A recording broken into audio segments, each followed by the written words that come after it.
Welcome into another edition of the FutureSox RoundUp. My name is Elijah Evans, and I am joined by, at this point, I'm going to say one of my co-hosts, Dylan Barnas, who is on here frequently with us on the Roundup. We've got a fun episode today. We're excited. It's going to be, kind of a different type of episode. We're not going through by level or anything like that. We are re-ranking the White Sox top 15 prospects today. We might get to the back half of that 30 at some point down the line, but we're going to keep it to one episode today. And the top 15 White Sox prospects now featuring Braden Montgomery, Kyle Teel, maybe one or two others potentially we'll see from that Red Sox trade, Crochet trade. Obviously, we broke down that trade last week when it happened, kind of our instant reaction to it. Now we get a chance to really look at the entire farm system, of at least the top 15 of the farm system, and really look at just how incredibly deep the top of the system is. And the whole system, honestly, it's, a vastly improved farm system for the White Sox right now. And this trade just kind of added that whole nother layer to it with two more guys that are consensus top 6 within the system. So we're going to get into all that.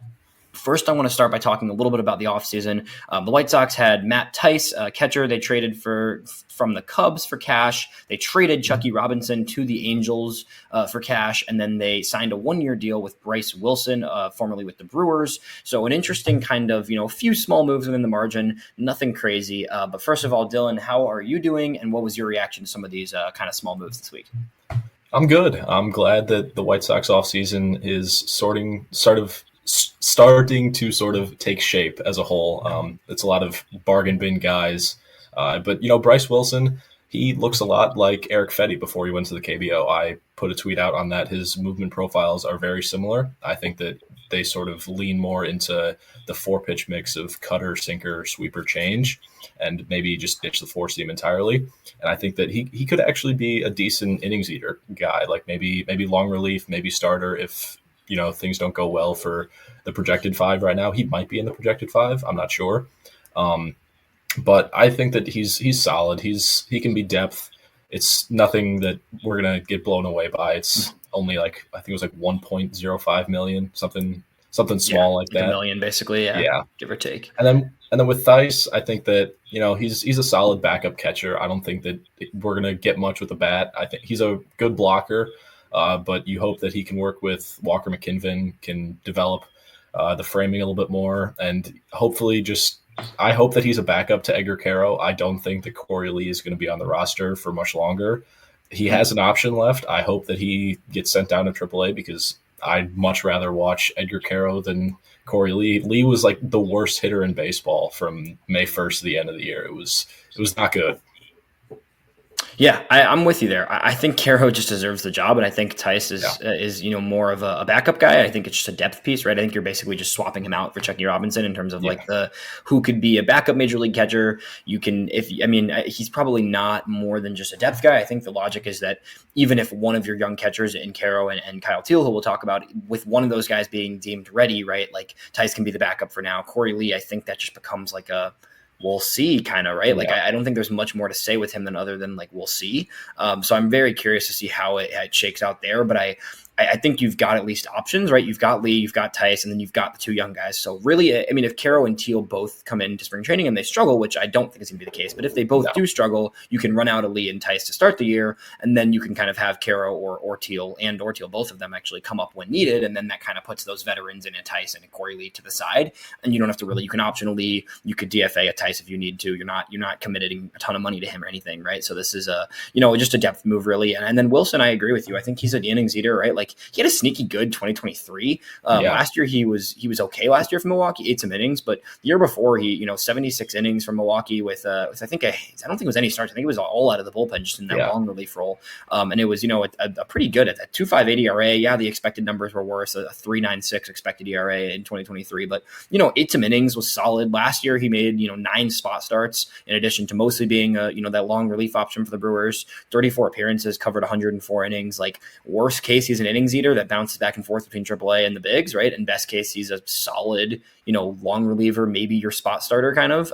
So I think it's a fine add in terms of a depth piece to bring into the roster. Yeah, I think that he can sort of fill the Michael Soroka role from last year. I know that he started off in the rotation and then ended up in the bullpen, but I think that if he can be that 2-3 inning guy after maybe a Sean Burke or Davis Martin, maybe even one of the younger guys coming up later on in the year, Schultz, Smith, who knows? But I think it's a solid depth move. Yeah, I think it's solid around the margins. Then Mike Tauchman was the other one that was added kind of last week, but we've been talking about it a little bit here and there. But Tauchman, like I think is a good veteran piece, and I think the best Yeah. case with him is you flip him at the deadline, right? I think you hope to get a piece for him, maybe. I mean, you hope him to be a little more than you got back for Tommy Pham, but like generally along those lines where it's like he can be a decent veteran presence. Hopefully, he can give you some pop. He can play some games in right field. I think him and Austin Slater will basically be like a platoon in right field with some degree of like, both of them might get some DH innings as well, but really more than anything, they're just both, decent options for right field because I think the Slater and Tauchman moves, the what it says more than anything is that the White Sox don't believe that Dominic Fletcher or Oscar Colas are everyday right fielders or even big league right fielders. I think those guys are both kind of viewed as depth at this point. I think Fletcher's kind of because of speed, he's got good contact. I think he can be a fourth outfielder in the best case scenario, right? Or a fifth outfielder, I guess, in this roster if he makes the roster. And then Colas, I think, is just like a AAA guy. I really am not sure I have much more hope at this point for an Oscar Colas. And I think the organization has kind of showed its cards that they don't really have much hope for him either. Yeah, it sucks not having like the high upside guy that you can like, maybe we'll see him towards the end of the year because Montgomery's far away. I don't think that he debuts until maybe next year. Maybe but like Fletcher, like you said, he's a fourth outfielder guy. His defense is real good. His speed is nice, but he just can't really hit. I think that if he had a little bit more pop, I think he would be probably the starting right fielder. And then Colas just hasn't shown it. He's been given opportunities, and it sucks because he was pretty highly touted when we signed him. But it sucks. Not everything pans out, but it's the Tauchman Slater platoon right is perfectly fine because we haven't had an actual right fielder in 20 years, so it's fine.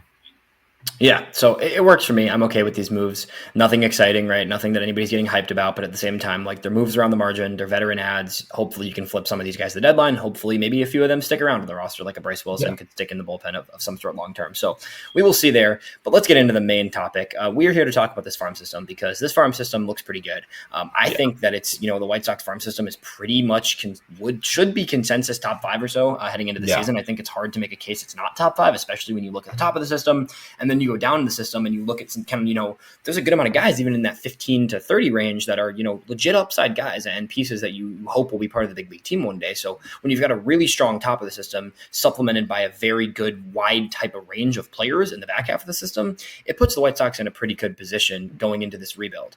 So we're going to go through 1 through 15. I want to start from the top because I think we're going to deviate more and more from each other. I think we both have our own top 15s that we've created. I went back and forth on a lot of guys, and I know for a fact, based on what I know about you and the prospects you're keyed in on, that we're going to have some disagreements pretty early. But I do think we're starting in the same place. Who is your number 1 White Sox prospect? Because I believe he's the consensus among pretty much anyone who knows the White Sox farm system.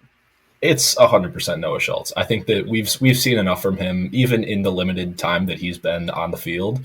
He's the clear number 1 in the system. If he throws 130, 140 innings this year, I think that he might end up being like top 5 overall. Like he's already top 15 overall, but if he just continues to rack up innings and stay healthy while continuing to show that 70, 80 grade slider, I don't think that we've seen the best from Noah Schultz. Yeah. I mean, in terms of just magnitude of stuff, right? Like not including his playoff games, because he did make a playoff appearances for the Barons, but in the regular season in Birmingham, and this season between high A and double A, 115 strikeouts and only 24 walks across 88 in the third innings and 23 starts, right? A whip under 1. He held opponents' batting average under 200 on the season. Like it's video game numbers right now for Schultz. And obviously we need to see it for more innings, right? We need to see 120 plus innings. I think the goal is going to get him, like you said, about 130 innings. I think that's the dream scenario for him. And I think he's built up enough where he can do that, right? He got over 90 innings this year. When you factor in the Future Stars game, in addition to the playoffs, he was at, I think, 93, 94 even. So he was pushing 100 innings this year. And if you can get him, another 30 innings under his belt next year, this is a top 3 pitching prospect, hands down in baseball right now, and the clear number 1 prospect for the White Sox.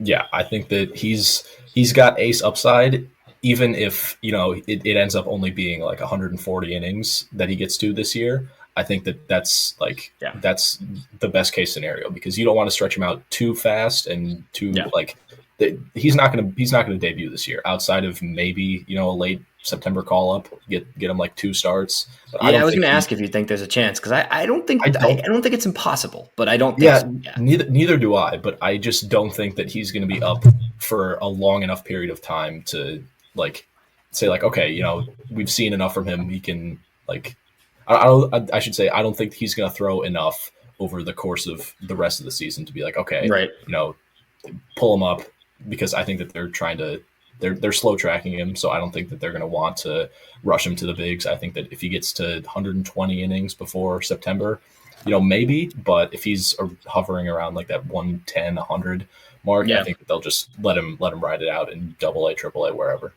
Yeah, no, I hear you on that for sure. This is where it's going to get interesting, because I'm very curious to see where you went here, because I definitely deliberated. I mean, 2 through 5, or 2 through 6, pardon me. Like, you can make a case for any of the 2 through 6 100%. with Kyle Teel and Braden Montgomery joining this group, right? You could really make a case for anyone anywhere through 2 through 6. So I'm very curious who you went with as your number 2 White Sox prospect. So I'll let you take this one. I went bold. I went Braden Montgomery as my 2. I think that I you know that I loved him pre-draft. I know. I know. He was my guy from like January up until the day of the draft. He still is my guy. I was really hoping that the White Sox would take him, and then the ankle injury happened. He fell to like 11, 12, something like that. But I think that his ceiling just drags him up there. I think that it's like 40 home run upside with an elite arm in right field. And you know, he's got some contact quality issues. You know, he doesn't lift the ball as much as you want from the right side, which is something that I will say I think that he should stop switch hitting. I think that he should focus on being a left-handed hitter, because that is where he does the most damage. He like if you look at his highlight tapes from Texas A&M, even going back to his Stanford days, his moonshot home runs, the tape measure ones that go 475 feet, they're all from the left side. And I think that if he can really just hone in on, okay, I'm going to only focus on being a left-handed hitter, I think that he's going to skyrocket. And, you know, maybe he starts in low A, maybe he starts in high. I don't really know, because it's kind of tough coming off of the injury, because he didn't play in professional ball after he got drafted. So I could see him starting in any of the low minors, but I think that if he has a good year, I think he might end up in AA or AAA by the end of the year. And I'm like, he's if everything goes well, I think that he's going to fly through the system. Interesting. Very interesting. I went a totally different route, and I'm not going to mention Braden Montgomery for a little while, actually. Not because I don't think he's great. I think there's way more to prove for him. I think that we haven't quite seen enough for me. I just need to see him in minor league baseball. Like, I agree with you, but I think the right-handed swing is an issue, right? You drafted your hope is a switch hitter. But again, like, I kind of agree with you on that point. I'm curious to see. I think the White Sox will let him continue switch hitting, at least to start his career, just to kind of see what it looks like at the minor league level, because there might be certain things that he taps into from the right side, or, you know, certain adjustments he makes that just make him a little more of a useful piece from that side. But I also can see, you know, I can see where you're coming from, because the upside is so high and it's so much to dream on there, that I do think the, you know, highest outcome for him is probably higher than any of these other hitters we're going to mention. I think in terms of the hitters in the system, I think it's the highest, you know, 90th percentile probably. And it's someone who, you know, I don't think there's many guys you can look at in the system and say, well, George Walco, I guess, you know, that's the real, you know, the sway upside swing. But right, like, I don't think there's many guys you look at and say, hey, that guy could viably hit 40 homers a year and get on base frequently, right? Like that, there's not many prospects in baseball that are like that, you know, that have that true level of ceiling like Montgomery does. But I do think there's a lot more I need to see from him first, which is why I have him later on the road. But I do have the other first round pick, essentially, from the White Sox this year, in Hagen Smith at number 2. And that's another, you know, I guess I'm kind of contradicting myself, because I haven't seen much from Hagen Smith either in the minor leagues. But I just believe in the White Sox a little more to develop Hagen Smith than I do with any of these hitters. And that's the reason I have him at 2, because I think Hagen Smith is a guy that the White Sox, it's their mold, right? It's this mold that's going to make sense. It's this lefty. He's got the power stuff.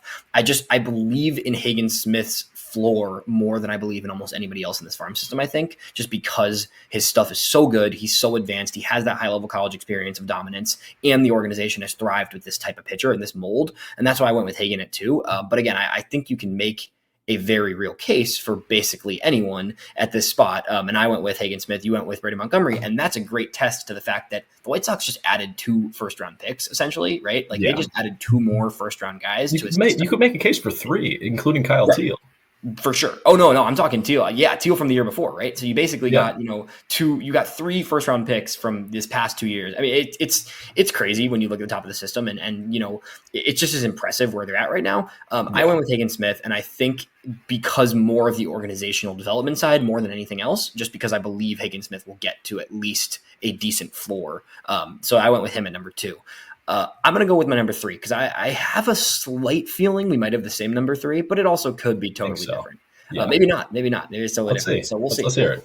I went with Edgar Quero at number 3. Okay. I stuck a little loyalty here with Quero because I do think Quero just showed me so much last year that gave me so much confidence that he's going to be a big league hitter and really hit at the next level.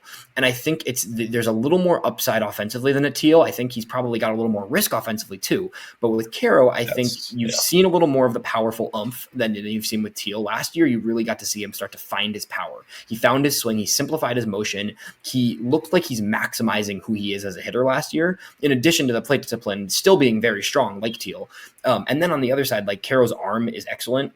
I think there's still some things to work on behind the plate, but I can see a world where Quero is a star catcher. I see it also with Teel, and this is where I kind of bounced them back and forth in my head like 5 times. But I went with Quero at 3 because I like the switch hitting. I think, yes, he has a better side, but I do think Quero has the ability to stay as a switch hitter. I think he has probably a little bit of a higher chance than Montgomery to stick as a switch hitter, honestly, which is why I have him at this 3 spot. And I do just think I think he just showed me a little more last year than I saw from any of these other hitters, and that's why I have him as the top hitting prospect, which is a crazy take. Because if you asked somebody a year or 2 ago, those other 3 guys that are coming next for me definitely would have been higher in terms of their outlook as a hitter than a Quero. But I went with Quero at 3. I have to check I went with Kyle Teel. I think that there's the conversation. Yeah, 2 catchers is like we said when we recorded the podcast last week when the trade happened. 2 catchers is not a bad thing, and I think Kyle Teel and Edgar Quero are going to be a great catching tandem, even if one of them ends up shifting to first base. I went with Teel only because his contact skills are better than Quero. I think that in a perfect world, you hope that Teel can stick behind the plate just because his defense is better than Quero as it stands now. Is it? I think it's better. I don't know if it is. I think there's a lot of people out there that Kyle Teel had the raves from college, but for where they're at in their development point in terms of how long Quero's had to catch as opposed to Teel in the professional, equating college, right, to like the amount of experience Quero has in the minors too, like. I think there's a case to be made for being 2 years younger right now in terms of age, that Quero could be as good, if not more advanced for his point than Teel is. But it's close. It's an interesting conversation. I think like we were saying earlier, you could make a case for any one of these guys from 2 through 6 to be in any spot. And like my guy at 6, you've already said him. So that's I think that Teel as of right now is the better behind the plate catcher. I think that his blocking and his framing is just a tick better than Quero's. Quero has a better arm, 100%. I'll give him that. But I think that Teal's sort of the safer one. I think that he's almost like guaranteed to be a big leaguer, and I think Quero is too. I think that Quero wins the job out of spring training, but I think that Teel has a bit more. Like I don't want to say like he's a bit safer, because like his contact skills are pretty legit. And for a catcher, it's a contact hitting catcher with, a bit of pop like Teel has. They don't come around a lot, especially from the left-handed side. But yeah, you can make a case for any of these guys. And, it's a good discussion to have.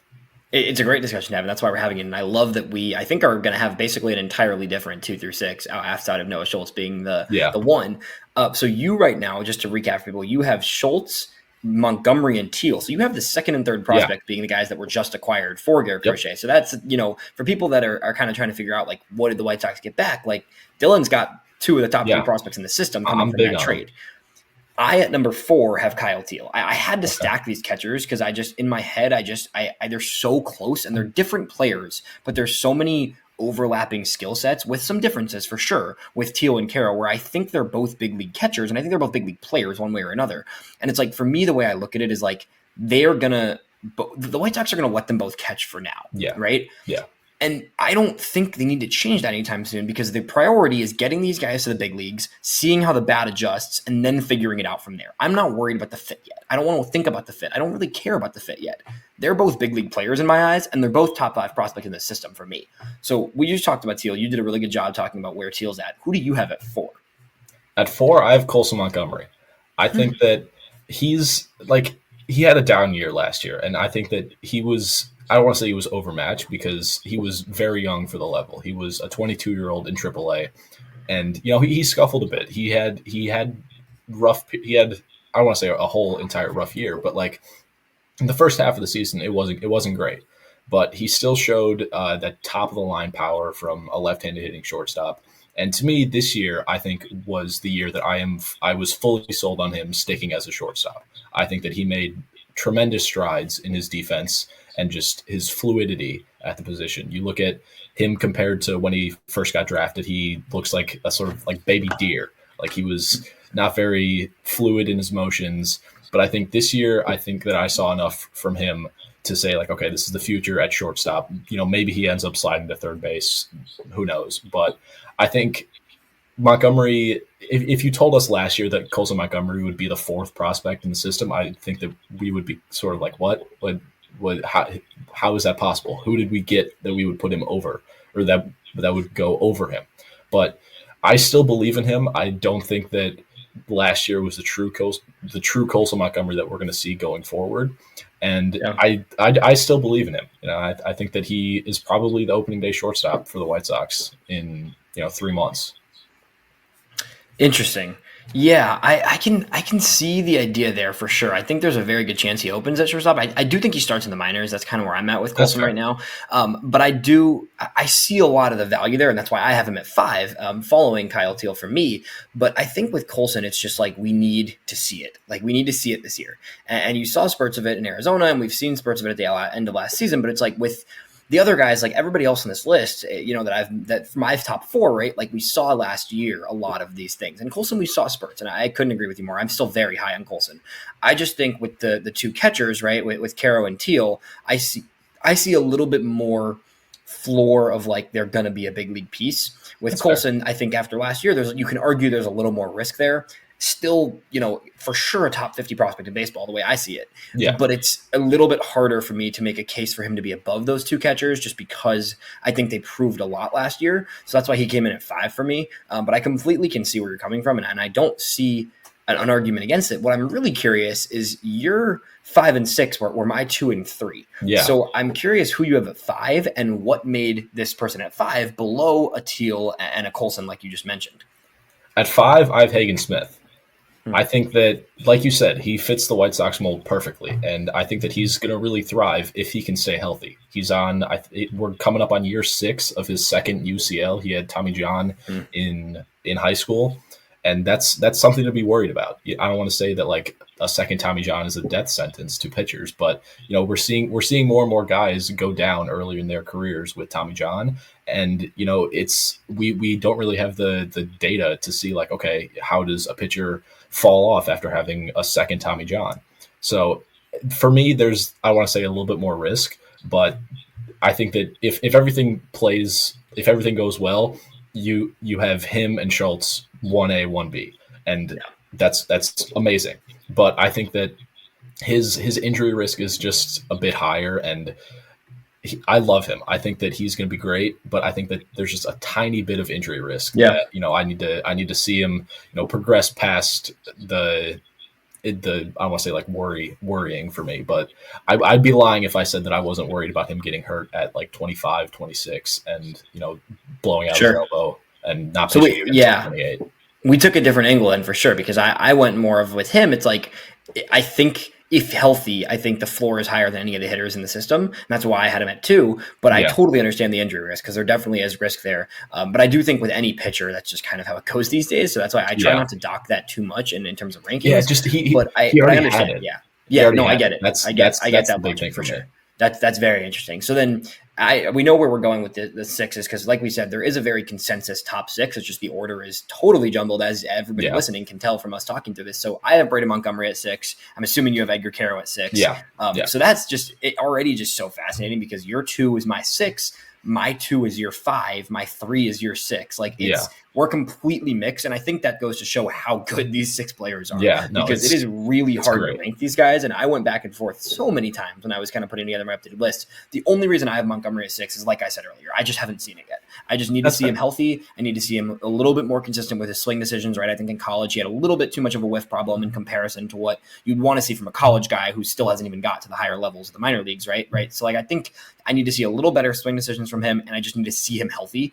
I think Braden Montgomery could easily shoot from 6 to 2 or 3 for me if he has a few good months to start his career in Winston-Salem and he does what we think he can do. He could easily fly up this list. Just right now, I have him at 6. Yeah, no, that's 100% fair. I get where it's coming from, and I was, like you said, I was torn on the 2 through 6. I was going back and forth, but I have Quero at 6 just because I think that, like, I don't even want to like dock him for having, I don't want to say like negative things about him that would put him under the other 5 guys. I just think that as of right now, I think that the other 5 guys I have above him, their upsides are just a bit higher. And that's not a knock to Quero. I think that all 6 of these are top 50, 60-ish prospects in baseball. And like we've been saying, you know, that you really can't have a wrong order. I think that from 2 through 6, you could put you could have any combination of these guys and people would probably agree 100%. With you. So I don't want to knock Quero for being my 6. I think that you've said a lot about him, but I think, like there's not really much else to say on guys that, you know, we've already covered, like Teel, Quero, like they're very similar players. And I just think that Quero is a bit riskier, but that should be like the end of like the upper top 6. Top 6. So would you say that all 6 of those guys, where is the point in Major League Baseball, right? Because Pipeline has all 6 in the top 60. There was a tweet that went out of like White Sox have 6 top 60 prospects. Where is your kind of marker for where all these guys, regardless of order, belong? Is it top 60? Is it top 70? Like, I think it's top 50. I don't really think. I think you can make a very good case for. I think you can make a really good case for all these guys being top 50. I don't see why they all don't deserve to be at least in the range of top 50. Yeah, I think that top 50 is like. I don't think that's out of the question. Like, if I'm being like really bold, I would say top 40. But I don't think that we've seen enough from Montgomery and Hagen to say like, okay, top 40 already.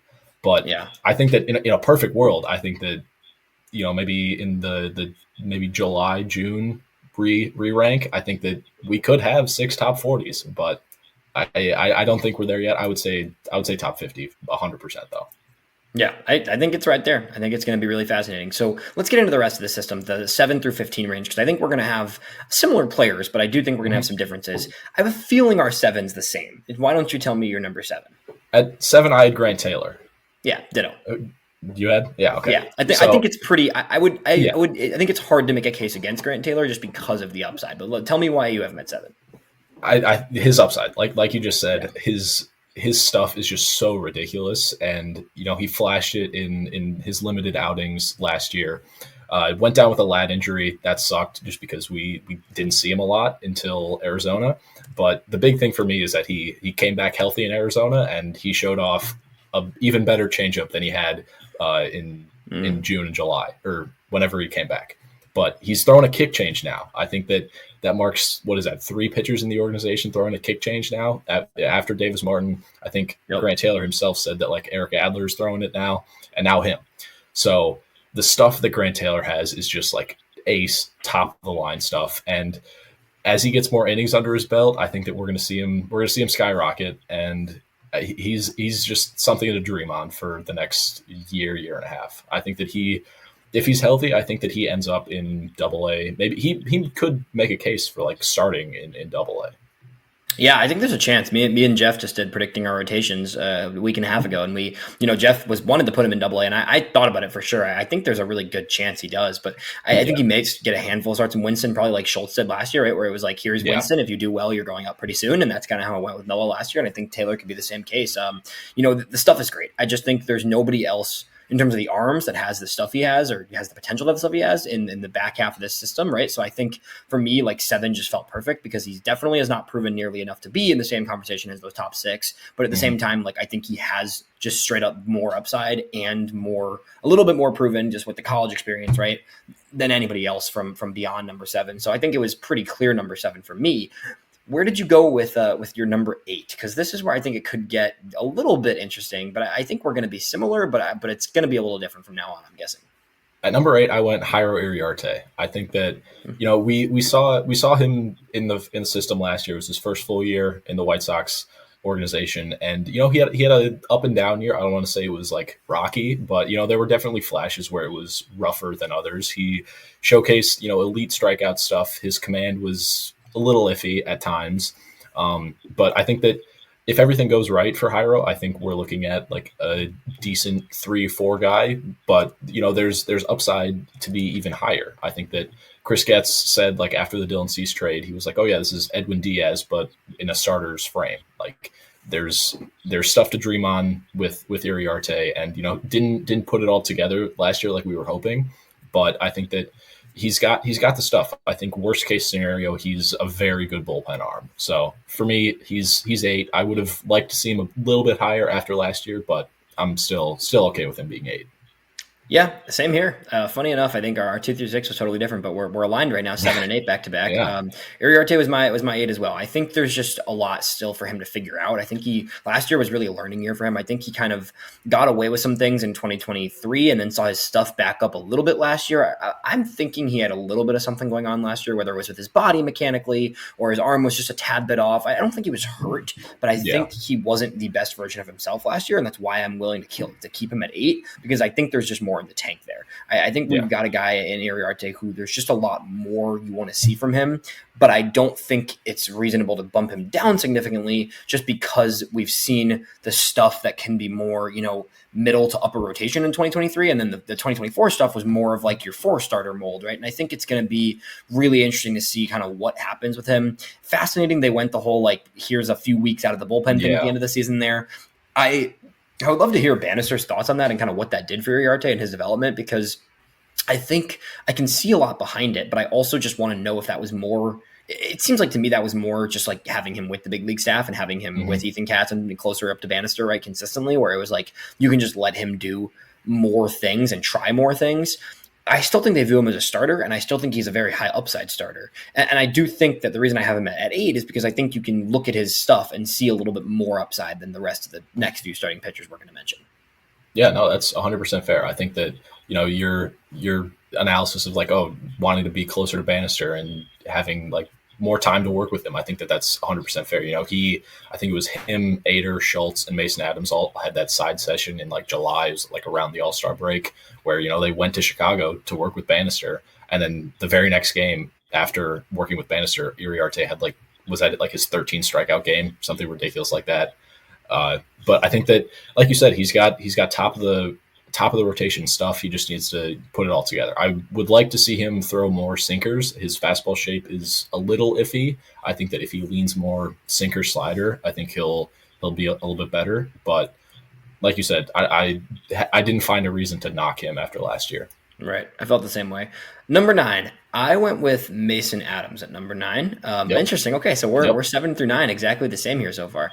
I think these 3 pitchers deserve to be the 7 to 9 because I think they all have very different outlooks, but they all have, legit rotation upside, right? I think you look at these 3 guys and you say, like, any of these guys could be part of the future rotation, and that's why I had them at 7 through 9 and ahead of some of these younger and a lot of these hitters that I'm going to have next who are kind of still a little bit more question marks.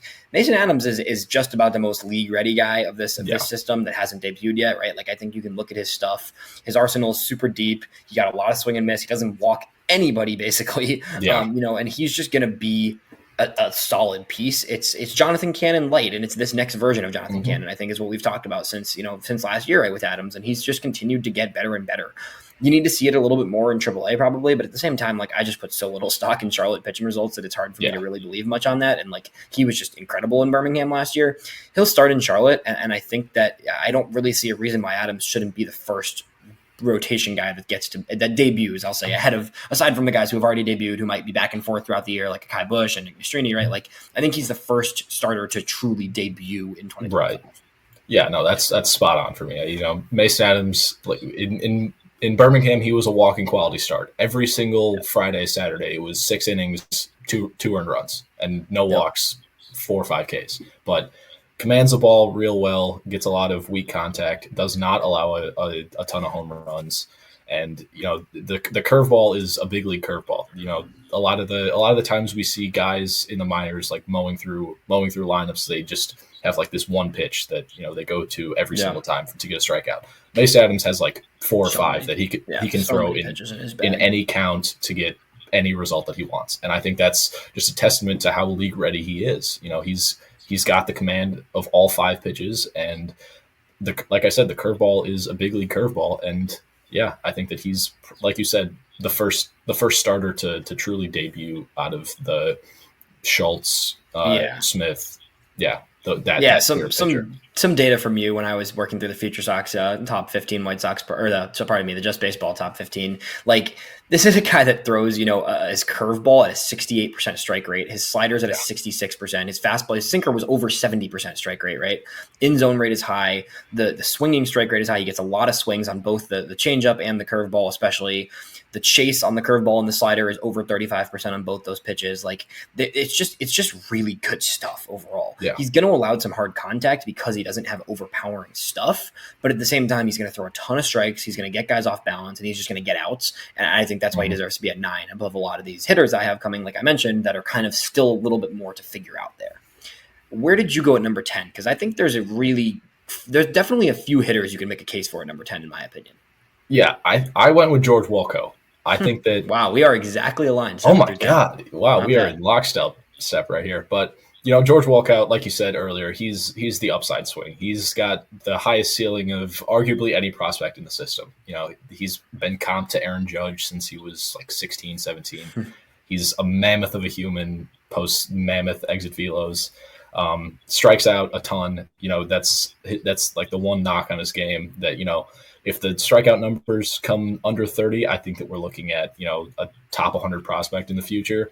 But to be an 18-year-old in single A posting, I think it's like a 135 WRC plus, something ridiculous like that, it's unreal. And I think that if the strikeout numbers can come down a bit and the contact skills can come up a pretty decent amount, I think that we're looking at a true like blue chip prospect, and he'll be 19 for all of next year. So I think that he starts out in Canny. He might start out in Winston. I'm not sure, but the organization definitely seems like they want to test him, and that should be what they're doing, because he's an athlete. He's gonna strive off challenges. He's a real smart guy. He's a professional.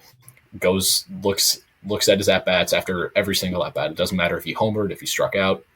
He's going to review tape on like, okay, I did this, and then the pitcher came at me with a slider in the dirt. What can I do to stop that? What can I do to jump on the fastball in the zone? So it's really just an upside play with Wolkow, and he's got just tools to dream on.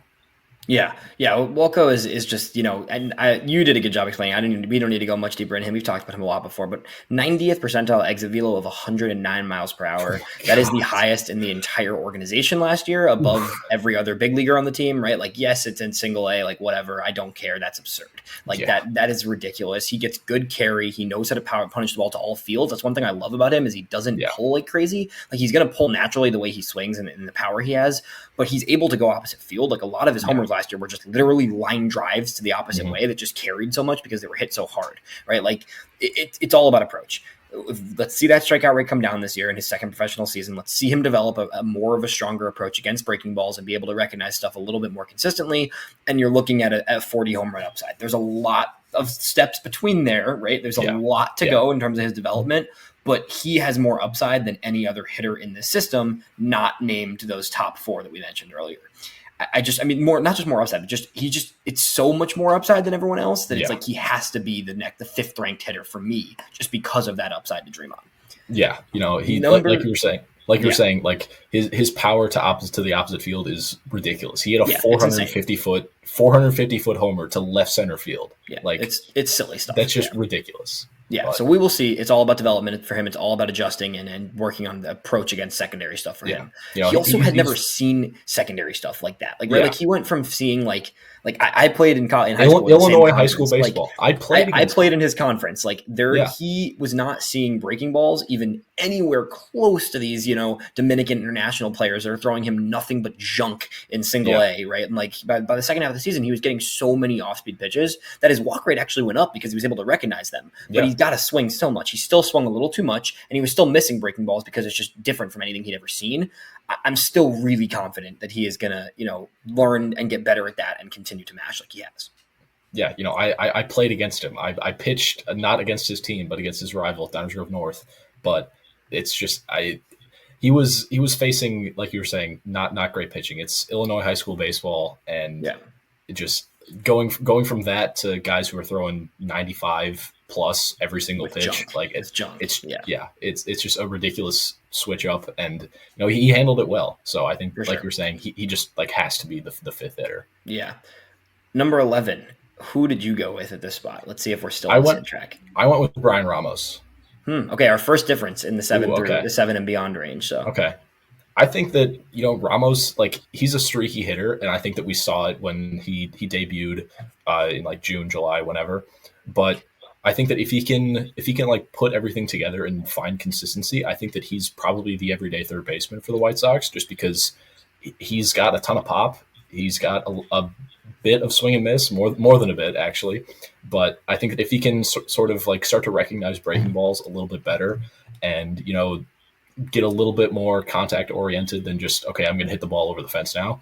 I think that he's, like I said, I want to say opening day, but like starting third baseman for the White Sox. But he's a good defender. I think that like Colson has made strides to like shore up any defensive question marks about him. And it's a testament to how hard he works, because every report out of Birmingham on him was like, okay, yeah, this guy's a professional. He goes about his business and wants to get better. So who did you have? It's similar. I think I have him coming up soon, but I went Caleb Bonham. I went Caleb Bonham because I just have heard so many good things. And this is me like trusting people more than trusting myself, because I can't say I've watched a ton of Caleb Bonham. I don't have a ton of tape on him, right? Like I heard about him in high school. I watched some film from him from circuit stuff, right? But like I haven't seen him play games. I've seen him, in Arizona. I've seen some videos of him hitting, right? And I've seen the swing, and I love the swing. That's one thing. I think you said this, or other people have said this too, but like he's got that, Mike Trout-esque swing, and it's definitely, it's compact. It's really aggressive. It's like a powerful, aggressive type of swing that will probably need to be, a little bit calmed down as he gets older.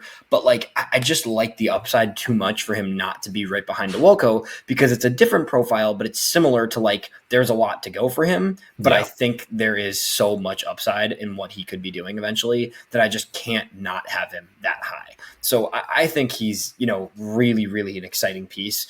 I think there's so much more to see with him, but I just like the upside at the 11 spot behind Wolko. I think they just they just kind of have to be that stack together, because they're both these high school draft picks with so much to dream on, a lot to prove. I think a lot of people think that Bonham slides to third eventually, kind of similar comps to Colson in that regard, where he could play short, but maybe he slides to third. I just think he's the type of guy that we're gonna see him break onto the scene this year. I think he'll probably still start in Arizona maybe, but if he starts in Canny, or whenever he gets to Canny, even if it's a similar track to what Wolko did last year, right? Like Bonham is going to get to Canny this year, and I think we're going to see him really, really shine when he has the chance to. Yeah, I have him one spot. Down. We were literally just flipped, because I have Ramos next as well. Oh, so, perfect. We were basically just Ramos and Bonham are at the 11-12, regardless of the order. Yeah.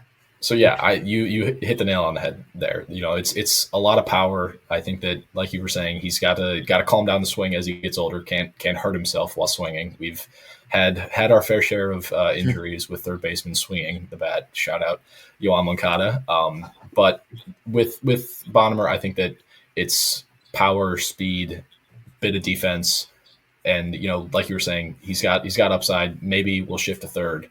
But I think that right now, I think that him and Wolkow are sort of similar in that regard. You said it perfectly there, where they're they have to be grouped together just because of how similar they are. But I think that you could make a case for him and Walkout to be anywhere in the 8 to 11 range. I think that, there are question marks 100%, but I think that as he gets them ironed out, I think he'll start to turn some heads in the organization and in the league as a whole. Yeah, no, I think there's a lot to dream on there, and I think he's the type of player that I definitely am going to be keyed in on this year more than almost anybody in the system, just because I want to see what it looks like. I need to see it in games. Yeah. I want to just get a look at it. I can't wait to go to spring training and see kind of what he looks like in person, the size, the movements, the fluidity of his swing, right? Like there's a lot of things I want to learn about him, but I like him enough and I've heard enough good things about him to have him at that 11 spot. The reason I have Ramos at 12, you kind of hit on this, but like it's just streaky. I'm just not sure I believe. I've been a big Brian Ramos guy for a long time, and I think the impact is definitely there. Do I think he's consistent enough to be an everyday starter? I'm not 100% sold there yet, and that's why I have him at 12, just because I think Walco and Bonham, the upside is, star potential, where with Ramos, I think it's not quite star potential, and there's some risk that he's more of a platoon than a full-time starter. I can't wait to see it, though. I want him to get a ton of at-bats this year. I hope he gets a ton of at-bats this year, and I think he deserves the chance to prove it. I just don't have the ability to put him ahead of two guys that I think have really, really high-end upside if things click for them. Yeah, that's 100% fair. I think that, last year we were looking at him as like a top 3-4 prospect in the system, and now he's all the way out of the top 10. That's just it's the deep system. Yeah, it's a crazy difference that a year can make, but it's a good difference. Yeah, definitely. At 13 for me, I went with the next new addition in Chase Meadroth, and I'm curious how where you have him, or you might have him a little lower than me, but Chase Meadroth, I just want to see it. Like, I'm just excited to watch him play, honestly. I mean, every metric you see, I don't know if you saw TJ Stats put out a Savant Bubbles on him, which is, I don't love Savant Bubbles. I think they're a little misleading sometimes, but Meadroth's plate approach is like basically as good as any minor league hitter, essentially. I think that's like not even that crazy of a take, right? Like he had like an under 15% strikeout rate. His walk rate was like 11.7% or something. Like he doesn't chase at all. Like his chase rate was a 98th percentile in AAA, right? Like he doesn't chase, he walks a ton, he doesn't strike out. The very least with Meadroth, you're getting really good at bats. I think like that is the bare minimum. You're going to get consistent at bats. He's going to take his walks, and he's not going to swing in a bunch of crap. Do I think he can be a high impact big leaguer? Not necessarily. Yeah. But do I think he's a big leaguer? Yes. And the rest of this list, I still think there's more questions for the remainder of the prospect list of are they a big leaguer, as opposed to Meadroth, where I think he's a big leaguer. I just think it might be like a bench utility role, like similarly to a Brooks Baldwin, right? But I do think he's a big league player, which is why I had him ahead of the next few guys who are still not 100% in my eyes to be big league players, even though I like their upside probably a little more than I like Meadroth's. Yeah, I have Meadroth one spot lower at 14, and right here I have Jacob Gonzalez. I still believe in him. I still think that the swing tweaks that he made last year were good. I think that they definitely needed to be made, but it was his first season with that swing, and I think we saw he didn't perform well, but he's a shortstop. Like he played shortstop for Team USA. He's gonna stick at shortstop in the future. I think that. If he has a full off season with that swing and can just learn how to, get power back, the power that we saw at Ole Miss, I think that he could sort of put his name back on the map. I'm not 100% giving up on him yet, but there's still a lot of question marks that need to be ironed out with him.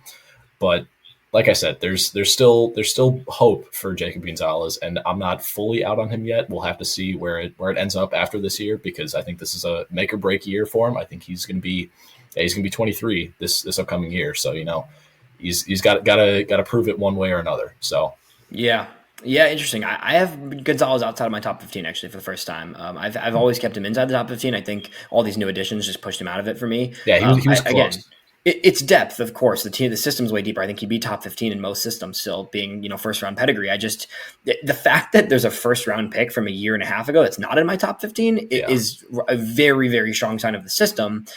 I've never been a huge Jacob Gonzalez believer. You know that. I think there's just a lack of true impact with him. I'm not sure I see him being a true impact player. I would love to be proven wrong. And I do think the swing adjustments were good. I think he made the adjustments he needed to make. And I think he put himself in a position where he can be, a big league player. But he's at Birmingham for a first round pick at his age. Like, we need to see it this year. Like, it needs to happen. Yeah. And I just need to see more from him to put him in my top 15. I think with Meadroth, I just saw Meadroth be over 400 on base percentage in AAA, and I don't think the impact is as high, but I think there's a more likelihood of Meadroth being a solid big league player right now than there is with Gonzalez. Is Gonzalez's upside still higher? For sure.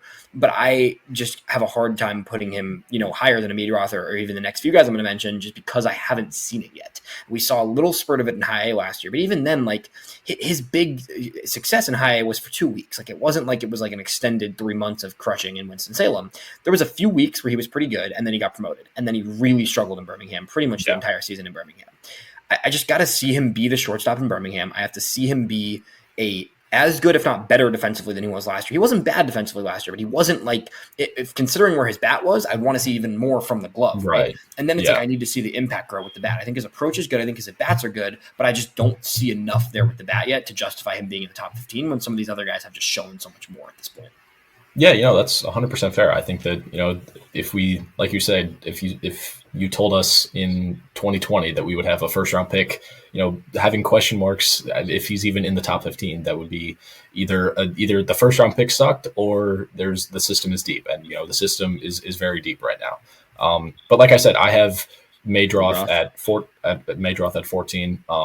You sort of summed him up right there. So I'm not going to talk a crazy amount on him, but I think that he's probably, I don't think he starts with the club just because we have other middle infielders on the 40. I think that they give the nod to, a Baldwin, Sosa, maybe even like Jacob Amaya if he sticks around. I don't think he will, but I think that they'll give the nod to other guys on the 40, but I think that Meadroth will be one of, if not the first position player to debut. Like we were saying with Mason Adams, I think that he's probably going to be the first one to like debut. Yeah, I agree with you. I think that's right. I think he might crack, but you're not wrong. There is a lot of middle infield options right now, whether they're good options or not, that are on the 40-man. So it's going to be interesting to see who cracks the roster. I think he's got a chance if he has a good spring, just because he was already so good in AAA. Like he did what Baldwin was doing in AAA, but he did it for 80 games. So it's like, I think you could make a real case he's ready. It's just a matter of the 40-man and how that shakes out.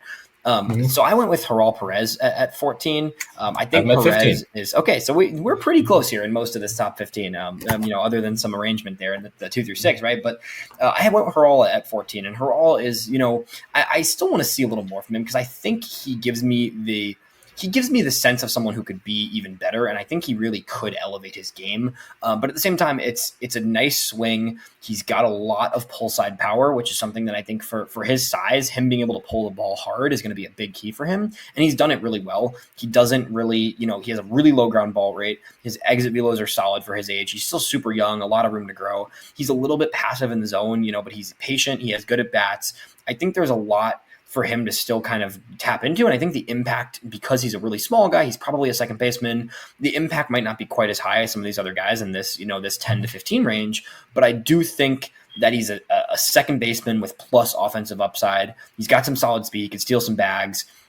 I think he's a second baseman, but I think he can still get innings at shortstop, at third base if needed, right? I think he can fill a hole there. And I do think he needs, some work to be done still, but considering he's so young and considering he has shown really strong ability to elevate the ball for his given size and his makeup, I really like the overall outlook for him. And I think he was, aside from what people want to say about that trade, I still think he was a good addition to make it the deadline for the White Sox.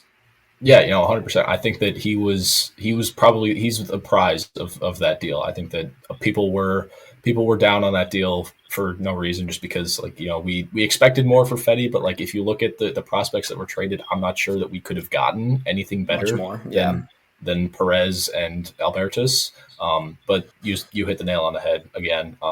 Perez, he's got a ton of pop for being such a tiny guy. I think he's 5'8", 5'9". Yeah, something like that. But he's likely a second baseman going forward. You would hope that he can maybe stick at short, but with his size, I think that he's probably a second baseman going forward. But I think that he's sort of like that next crop of young middle infielders, and he's definitely the highest upside out of them. Yeah, so you had him at 15, rounding it out. Yeah, I had him at 15. Take a guess, because I think you could guess, because this is one of my guys, and this has been it's got to be Batista, right? Yeah, it's Batista. Okay, sure. I considered putting Batista even higher. Aldrin Batista, for those listening. I think I'm at 16. Yeah, okay, so we're super similar. I had Gonzalez at 16, so we basically have the same 16 just reversed and moved around and whatever. Aldrin Batista had to make it for me just because I love his outlook and I love the way he pitches. it's 2+ pitches and some other things still developing, but it's a fastball. He uses 2 different fastballs and then the slider. It's a lot of life on all of his pitches. He's consistent with his strikes. He's shown the ability to tick up the velo a little. He's topped at 95.7. If he can get consistently in the 95 range and have that sinker with the movement it has on it, the slider that's been really effective, Batista he pounds the zone. He's got a funky release point that messes with hitters. He's generally been able to gravitate a lot of whiff rate on the slider. He gets chases, right? He's going to get hit hard at times. Like, he still has a tendency to hang some stuff on occasion, which, he's a young pitcher. He's still really early in his career, but he got up to high A and he looked even better than he looked in single A last year. And that's part of why I'm just really confident in his ability to develop. I think the worst case scenario for him is a very, very good reliever. And I think the best case scenario for him is like a 3-starter, 4-starter. I think there's not the ace upside, but for the 15th prospect in the system to have legit mid to back rotation, type stuff. I think with him, if he can really develop that changeup, it's got good horizontal movement, almost 19 inches of horizontal movement on his changeup, just still kind of a little bit too high of a velo on the changeup, right? He's throwing the changeup around 87 as opposed to the sinker, which is only 90, which is 93, right? So if we can get a little more velo separation and a little bit more, ground ball from that changeup, I think then you're looking at a guy who can really use that pitch more consistently. Then it's like, oh, you've got 3 legit pitches if that changeup develops further. It's a funky release. It's weird. There's a lot to kind of figure out there with him, but I just love the way he pitches. I think he attacks the zone well. He's not afraid to go at guys. He throws that sinker all over the zone. When you can mix a weird high in the zone sinker and then play it off that slider the way he throws it, it's just a really interesting pitch mix and someone that for me is too exciting to not have in my top 15. Yeah, no, 100%. I agree with everything that you said there. And I have him 1 spot lower. So, I 100% believe in him and think that his stuff is rotation caliber, if not, middle or higher. But yeah, 100%. Like you were saying, elite bullpen guy if everything falls apart, his control goes away. But like you're saying, the slider and the sinker are legit pitches, and I think that those 2 have helped him, go through the minors pretty quickly so far. But he'll need to add a third, and that changeup, if he can get some more speed differentiation between the sinker and the changeup, drop it down to 84. I think that's when we're going to start to see him, really take off. Where do you think he starts? Do you think he starts in Double-A? I think it's Winston still. I think you want to get him a few more starts in Winston, just because there's so many guys in Birmingham. I think that's fair. I guess it could depend on Hagen, to be honest. If Hagen gets if they still want to keep Hagen in Winston, I could see them pushing Batista to double. It's just like you've already got Quero there. I don't think Gowans is going anywhere. I don't think Schultz is going anywhere. Right? Like, you've got a lot of guys in Birmingham. That's why we talked about we did our thing last week with Jeff and I, where we were going through each rotation, or 2 weeks ago was rotation. Last week was the lineup. But I just think you've got, like, Gowans is in Birmingham, Schweitzer, Schultz, and then Corella, potentially Hagen or Grant Taylor, I think, are both kind of age-wise ready to be in Birmingham. It depends on their development, right? So it's like, and even if you don't think Hagen or Grant is ready, I think you then probably go with like a Lucas Gordon, just based on his college experience and his age, right? So I think it's like, I think Batista starts in Winston. He's probably your opening day starter in Winston, honestly, which is kind of sick considering he's 21, right? Is he 22 maybe now? But he's either 21 or 22. But this is a young guy who, he's 21 until May, right? So like an opening day starter in high A at 21 is a very good place to be. So I've got him there. So you said you had Gonzalez at 16, or I had Gonzalez at 16, you had Batista at 16. So we had the same top 16 players, just shuffled order. Who are, let's go with 2, because I want to wrap here, because we definitely have been talking for a while. I don't want to keep people too much longer, but who are like 2 guys outside of that top 16 that you think that you are really keyed in on and think can jump into that top 15 range this year? This year, I would say Sam Antonacci. Yeah, that was my first one, 100%. Yeah, he's got to be the guy. I was maybe a little lower on him, just like because I left him off. I did a full top 30. I had him 31. So currently.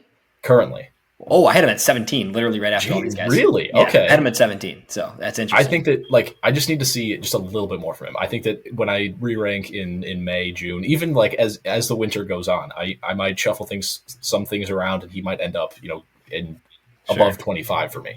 But Sam Antonacci has to be one of the guys that it can shoot up boards, because he's got elite contact skills. And, we throw that word around with a lot of guys. Sam Antonacci's contact skills are elite. Like, Yeah. it's ridiculous in zone contact. He doesn't whiff a lot. He puts the ball in play a ton, doesn't strike out, and can take a couple walks too. But he's got great defense at second base. He's sort of like Brooks Baldwin light. I think that we called him that in the draft recap video that we did. Yeah. But like, it's a fair comp. You know, he puts the ball in play a lot, doesn't whiff. He's sort of like a lefty only Brooks Baldwin. Yeah, I think Antonacci's the first one that comes to mind for me. And the other guy I have a few others, but do you have a second one first, and then I'll give one or two of mine? I do. Let's hear it. I have Javier Mogollon. The other one I wanted to mention too. Yeah. Yeah. You know, he's been my guy since last year. You've been on him, Batista with you. Mogollon. I always butcher his name. Mogollon. Yeah. He's a tough one. He's the guy that I think that in a year or two we look on and say like, okay, that was a true win for the scouting department, because he was signed for, it was like $75,000 out of Venezuela, and he's just done nothing but hit. You know, he has struck out a lot in Arizona. Yeah. This was the first time in Arizona that he was striking out extended for like an extended period of time. But he made a swing tweak, he added a leg kick, and since he added that leg kick, you know, he was really good. He's sort of similar to Haral Perez in a way, where, you know, undersized second baseman with a lot of pop, but with Mogollon, it's like 70, maybe even higher grade speed. Like I posted something about it. I'll have to pull it up after, but I think he was the only player in Arizona to have 15 stolen bases and not get caught once, 15 or more stolen bases and not get caught a single time. So he runs, he's a good runner. He's able to take extra bases, steal bases.